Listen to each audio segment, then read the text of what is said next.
நண்பர்களே, நீங்கள் பார்த்து கொண்டு இருப்பது உங்கள் கௌசிகா ரிவ்யூ. சரி வாங்க வீடியோக்குள்ள போய் என்ன நடக்க போகுது அப்படின்னு சொல்லிட்டு பாத்தீங்கன்னா, கரெக்டா நம்ம இனியா இருக்காங்களா அவங்க இருந்துன்னு எப்படியோ ஒரு வழியா நம்ம யாழ்னியா சமாளிச்சுட்டாங்க. ஆனா மறுபக்கம் இந்த அமுதா கேள்வி இருக்கல்ல, அவதான் இந்த எல்லாத்துக்கும் காரணமே. அவதான் கரெக்டா ஒரு முனிவர்கிட்ட இருந்து அவன் ஒரு முள்ள மாதிரி முடிச்சு வைக்க. ஆனா அவனை முடிவன்னு சொல்லக்கூடாது.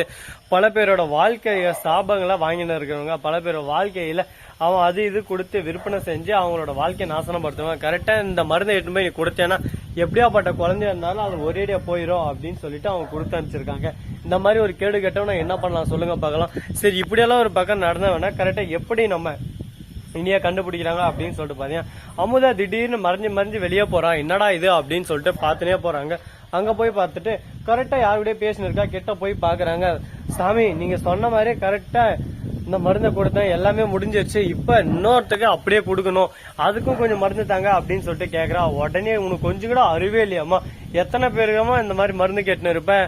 சாமி, உனக்கு தேவை காசு, இந்த அப்படி 20,000 குடு, எனக்கு தேவை காசு, அதுக்கு மேல நான் எனக்கு எதுக்கு வாய் பேச்சு அப்படின்னு சொல்லிட்டு அந்த சாமியாரு 20,000 வாங்கின்னு அந்த மருந்தை கொடுக்கறோம். கொடுக்கறதோட மட்டும் இல்லாம கரெக்டா அவங்க குடிக்கிற இதெல்லாம் கலந்து விட்டுருமா இதை, அப்பதான் டக்குன்னு குழந்தை ஒரேடியா போயிடும் அப்படின்னு சொல்லிட்டு சொல்றாங்க. அதை கேட்டதும் பாக்கணுமே, அப்படி இனியாவுக்கு சமக்கமா வருது. அப்படின்னா யாழ்னியோட குழந்தையாச்சு இவதானா அப்படின்னு சொல்லிட்டு அப்பதான் புரிய வருது. அதுக்கப்புறம் என்ன யோசிக்கிறாங்கன்னு சொல்லிட்டு பாத்தீங்கன்னா, அப்ப நம்ம குழந்தைய அழிக்கத்தான் இந்த மாதிரி பிளான் பண்ணிருக்கா, இவளை சும்மா விடக்கூடாது, இவளை நண்டா நசுற மாதிரி 4 நசு நசனாதான் சரி வரும் அப்படின்னு சொல்லிட்டு யோசிக்க ஆரம்பிக்கிறாங்க. அவங்க யோசிக்கிறது எதுவுமே தப்பு இல்லைங்க, அவங்க பண்றது எல்லாமே கரெக்டா தான் பண்ணிருக்காங்க.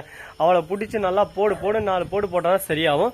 சரி, இப்படியெல்லாம் ஒரு பக்கம் போயின்னு இருந்தாலும் மறுபக்கம் என்ன நடக்குதுன்னு சொல்லிட்டு பாத்தீங்கன்னா, நம்ம விக்ரம் இருக்காருல, எந்த ஒரு விஷயமும் தெரியாம அவர் பாட்டுக்கு அவர் விஷயத்திலேயே அவர் போயின்னு இருக்காரு. ஒருத்தர் சாவ போறாளி தான் மனைவி எதுக்காக சொன்னா அந்த சமயத்துல வார்த்தை விட்டா, தக்கா மேல இருக்கிற பாஸ்டல் தானே விட்டா, அதை நாம தான் சொல்லி புரிய வைக்கணும். அடுத்து இவங்களுக்கு குழந்தை பிறகுமா நாம தானே ஹாஸ்பிட்டல்ல கூட்டு போய் பார்க்கணும் அப்படின்னு சொல்லிட்டு யோசிக்க ஆரம்பிக்கிறாரு. இப்பதான் நம்ம மனுஷனுக்கு அறிவு வந்திருக்கா அப்படின்னு சொல்லிட்டு பாத்தீங்கன்னா, கரெக்டா அதே மாதிரி யோசிச்சு போயிட்டு யாழ்னி கிட்ட பேசுறாங்க. வா யாழ்னி, ஹாஸ்பிட்டல் தானே பாத்துட்டு வரலாம், பெரிய ஹாஸ்பிட்டலா அப்படின்னு சொல்லிட்டு சொல்றாங்க. குழந்தை பிறகு கண்டிப்பா வாய்ப்பு இருக்கும் அப்படின்னு சொல்லிட்டு சொல்றாங்க. இல்ல மாமா, எனக்கு உங்க குழந்தைய கொடுக்குறேன்னு சொல்லிட்டு எனக்கு வாக்குறுதி கொடுங்க, எனக்கு நிக்கிற குழந்தைய நீங்களே கூட எடுத்துக்கோங்க அப்படின்னு சொல்லிட்டு ஒரு பக்கம் சொல்லின்னு இருக்கா. உடனே என்ன பேசுறதுன்னு சொல்லிட்டு தெரியாம நம்ம விக்ரம் என்ன யோசிக்கிறான்னு சொல்லிட்டு பாத்தியா, வாக்குறுதி இருக்கட்டுமா, என் குழந்தை நீ குழந்தை கிட்ட வச்சுக்கோ, அதை விட்டு தள்ளு அப்படி இப்படின்னு சொல்லிட்டு எப்படியோ ஒரு வழியா அவளை பேசி வாக்குறுதியை கொடுக்காம அவளை ஹாஸ்பிட்டலுக்கு அது இதுக்கு கூட்டினு வராங்க. ஹாஸ்பிட்டல் 2-3 ஹாஸ்பிட்டல் போய் பாக்குறாங்க, எங்கேயுமே செட் ஆகலைங்க.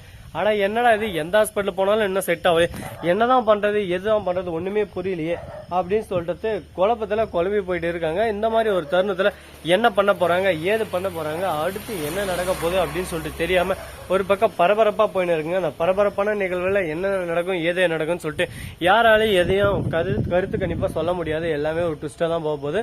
சோ நண்பர்களே, இந்த வீடியோ பிடிச்சிருந்தா லைக் பண்ணுங்க, கமெண்ட் பண்ணுங்க, ஷேர் பண்ணுங்க, டிண்டிங் பெல்ல தட்டி விட்டு போங்க. அப்பதான் நான் போற அடுத்த வீடியோ உடனுக்குடன் வரும். மிக்க நன்றி. தேங்க்ஸ் ஃபார் வாட்சிங். Tata, see you. நன்றி, வணக்கம், வந்தனம், வருக தருக.